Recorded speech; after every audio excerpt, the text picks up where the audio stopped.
మీరు ఈ దెబ్బ మళ్ళీ తప్పించుకున్నా. ఏదో ఒక రోజు ఏదో ఒక రాబందని కొట్టి తీరుతా, పట్టుకుని తీరుతా. వాటిని కొట్టడానికి నువ్వేమైనా పిట్టల దొరవా? ఎగురుతున్న వాటిని కొడితే వచ్చే కిక్కే వేరబ్బా.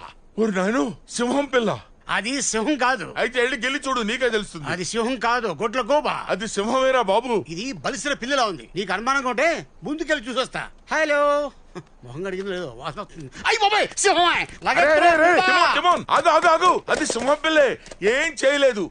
పెద్దోడవుతాడు కదా. ముద్దుగా ఉంది. దీన్ని మనమే పెంచి పెద్ద చేద్దాం. దీన్ని రోజు నేనే బయటికి తీసుకెళ్తా. టాయిలెట్ వస్తే నేనే క్లీన్ చేస్తా. దీనికి అన్ని నేనే అన్ని ఆడే చేస్తాడు. అందరిని తినేసి లాస్ట్ లో నన్ను నంచుకుంటాడు. కానీ వాడిని మనం పెంచితే పెద్దయ్యాక వాడు మనతో కలిసిపోతాడుగా. అర్థమైంది. వీడు మనతో ఉన్నాడుకో చెప్పేదినా.